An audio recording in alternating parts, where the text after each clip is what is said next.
அனைவருக்கும் வணக்கம். நமது டிவியின் இரவு நேர பிரதான செய்திகளோடு இணைந்திருக்கின்றோம். செய்திகளோடு இணைந்து கொள்ளும் நான் ஷலோமி நாகேந்திரன். விரிவான செய்திகளுக்குள் செல்ல முன்னர் முதலில் தலைப்புச் செய்திகள்.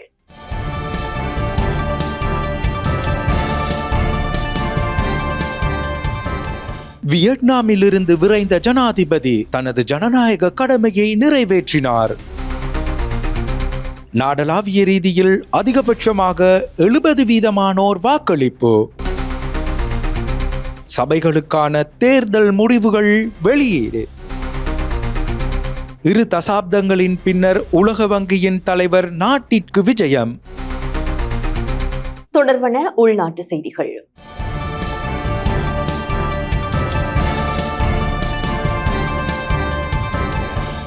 2025 ஆண்டு உள்ளூராட்சி மன்ற தேர்தல் நாடளாவிய ரீதியில் இன்றைய தினம் நடைபெற்றிருந்தது. வியட்நாமிற்கு உத்தியோகபூர்வ விஜயம் மேற்கொண்டிருந்த ஜனாதிபதி அனுரகுமார திசாநாயக்க இன்று நாடு திரும்பிய நிலையில் தனது ஜனநாயக கடமையை நிறைவேற்றியிருந்தார். உள்ளூராட்சி மன்ற தேர்தலில் ஜனாதிபதி அனுரகுமார திசாநாயக்க மரதானே பஞ்சியாவத்தையில் உள்ள அபிசிங்காரம சை கொஜி முன்பள்ளியில் இன்று பிற்பகல் வாக்களித்தார். வாக்களித்த பின்னர் ஊடகங்களுக்கு கருத்து தெரிவித்த ஜனாதிபதி தேர்தலின் வெற்றியை தொடர்ந்து இந்த நாட்டில் நிலைநிறுத்தப்பட்டுள்ள அமைதியான ஜனநாயக சுதந்திரம் எதிர்கால தேர்தல்கள் அனைத்திலும் மக்கள் எதிர்பார்க்கின்றார்கள் என தெரிவித்தார். தேர்தல் வரலாற்றில் மிகவும் அமைதியான தேர்தல் செயற்பாடு தேசிய மக்கள் சக்தி அரசாங்கத்தின் கீழ் மக்கள் அனுபவித்ததாக தெரிவித்த ஜனாதிபதி இது இந்த நாட்டின் அரசியல் கலாசாரமாக மாற வேண்டும் எனவும் தெரிவித்தார். இன்றைய தினம் நாடளாவிய ரீதியில் உள்ளூராட்சி மன்ற தேர்தல் வாக்குப்பதிவுகள் இடம்பெற்றிருந்த நிலையில் மன்னார் மாவட்டத்தில் 70% வாக்குகள் பதிவு செய்யப்பட்டிருந்தது. அதேவேளையில் நாட்டின் ஏனைய பல மாவட்டங்களிலும் 50%க்கும் அதிகமான வாக்குகள் பதிவு செய்யப்பட்டிருந்தன.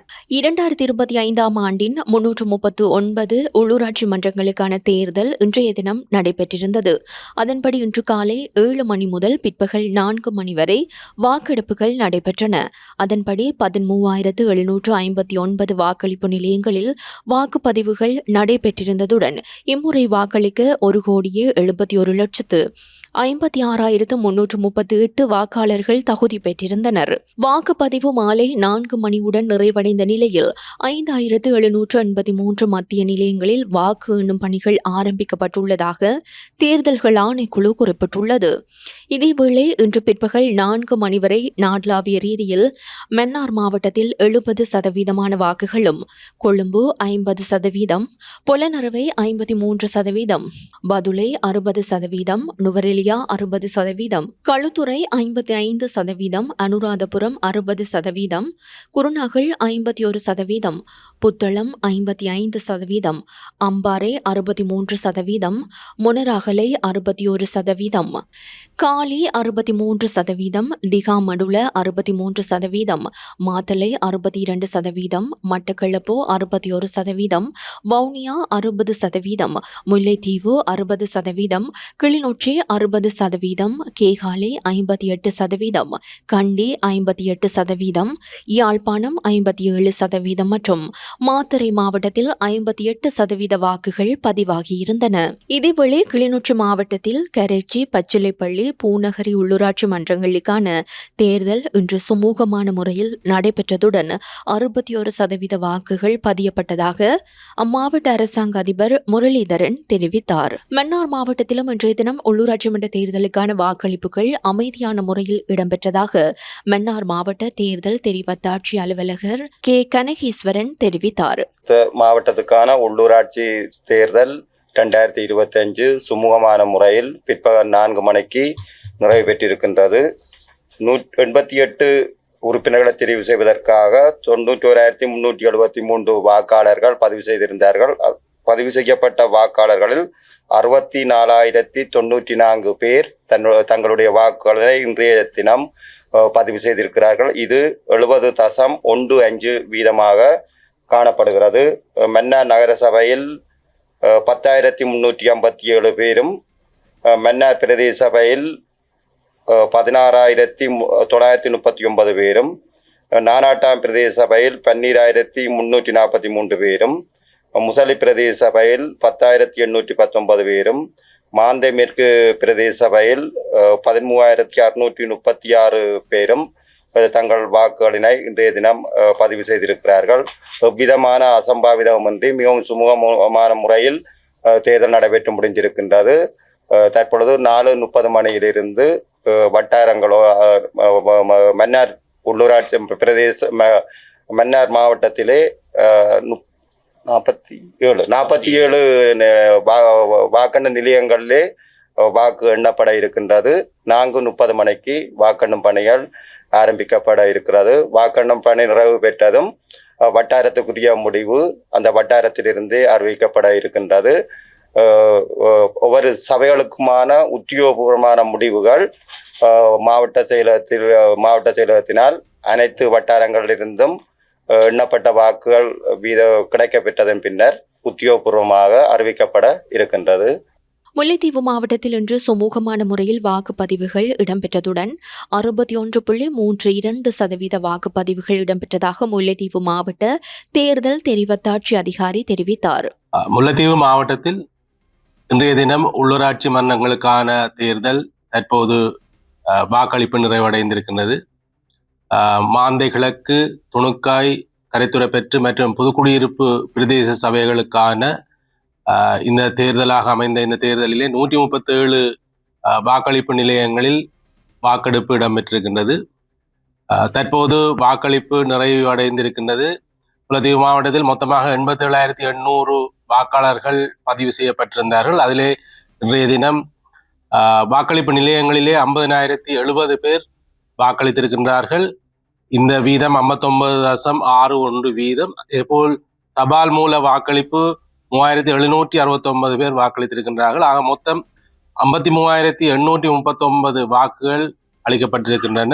அந்த வகையிலே மொத்த வீதம் 61.32 வீதம். தற்போது வாக்களிப்பு நிலையங்களிலிருந்து வட்டாரங்களுக்கு, அதாவது வட்டாரங்களில் அமைக்கப்பட்டிருக்க வாக்கெண்ணும் நிலையங்களுக்கு இந்த வாக்குப்பட்டிகளும் உரிய ஆவணங்களும் எடுத்து செல்லப்படுகின்றன. இன்றைய தினம் அங்கே கணக்கெடுப்பு இடம்பெற்று முடிந்த பின்னர் அந்த விவரங்கள் எங்களுடைய மாவட்ட செயலகத்தில் அமைந்திருக்கின்ற பெறுவர்கள் வெளியிடுகின்ற நிலையத்தின் ஊடாக இறுதி பெறுவர்கள் வெளியிடப்படும். இதேவேளை வவுனியாவில் இன்றைய தினம் சுமூகமான முறையில் வாக்குப்பதிவுகள் நடைபெற்றதாக வவுனியா மாவட்ட தேர்தல் தெரிவத்தாட்சி அதிகாரி PA சரத் சந்திர தெரிவித்தார். இன்று காலை 7 மணிக்கு ஆரம்பமான உள்ளூர் அதிகார சபை தேர்தல் வாக்கெடுப்பு நடவடிக்கை வவுனியா மாவட்டத்தில் வெற்றிகரமாக பிற்பகல் 4 மணிக்கு நிறைவு பெற்றது. வவுனியா மாவட்டத்தில் மாநகர சபை மற்றும் பிரதேச சபைக்கு 4ற்கு 103 பேர் நியமிக்கப்படவுள்ளனர். 184 வாக்கெடுப்பு நிலையங்கள் வெற்றிகரமாக வாக்கெடுப்பு முடிவடைந்தது. இம்முறை வாக்கெண்ணல் நடவடிக்கை ஒவ்வொரு வாக்கெண்ணல் நிலையங்களில் ஆரம்பிக்கப்பட்டுள்ளன. ஒவ்வொரு வாக்கெண்ணல் நிலைக்கு முடிவுகள் அந்தந்த வாக்கெடுப்பு நிலையிலிருந்தும் மாவட்டத்தில் இறுதி முடிவுகள் மாவட்ட செயலகத்தில் இருந்தும் 1,29,293 வாக்காளர்கள் 189 வீதம் வாக்களித்துள்ளனர். மாவட்டத்தில் எவ்வித தேர்தல் அசம்பாவிதங்களும் இடம்பெறவில்லை. மாவட்டத்தில் சுதந்திரமானதும் நியாயமானதும் தேர்தல் நடத்த ஒத்துழைத்து எல்லாம் அரசாங்க உத்தியோகத்தர்களுக்கும் போலீசாருக்கும் மீடியாவுக்கும் எல்லோருக்கும் எனது நன்றியை தெரிவிக்கின்றேன். ஜனாதிபதி அனுருகுமார திசாநாயக்கவின் அழைப்பின் பேரில் சுமார் 2 தசாப்தங்களின் பின்னர் உலக வங்கி குழுமத்தின் தலைவர் அஜய் பங்கா நாளைய தினம் நாட்டிற்கு விஜயம் மேற்கொள்ள இருக்கிறார். உலக வங்கி குழுமத்தின் தலைவர் அஜய் பங்கா ஜனாதிபதி அனுருகுமார திசாநாயக்கவின் அழைப்பின் பேரில் நாளை இலங்கைக்கு உத்தியோகபூர்வ விஜயம் ஒன்றை மேற்கொள்ள உள்ளார். சுமார் 2 தசாப்தங்களுக்கு பின்னர் உலக வங்கி தலைவர் ஒருவரின் முதல் இலங்கை விஜயம் இதுவாகும். இலங்கைக்கான தனது விஜயத்தின் போது ஜனாதிபதி அனுருகுமார திசாநாயக்க பிரதமர் ஹரிணி அமரசூரிய மற்றும் அரச மற்றும் தனியார் துறைகளைச் சேர்ந்த பல சிரேஷ்ட அதிகாரிகளையும் அவர் சந்திக்க உள்ளார். இத்துடன் நமது டிவியின் அனைத்து பிரதான செய்திகளும் நிறைவு பெறுகின்றன. தொடர்ச்சியாக 2025ஆம் ஆண்டிற்கான உள்ளூராட்சி மன்ற தேர்தல் முடிவுகள் மற்றும் சிறப்பு நேரலைகள் நமது டிவியின் யூடியூப் தளத்தில் வர காத்திருக்கின்றன. தொடர்ச்சியாக நமது டிவி எனும் எமது யூடியூப் தளத்தினை சப்ஸ்கிரைப் செய்து தொடர்ச்சியாக இணைந்து கொள்ளுங்கள். வணக்கம்.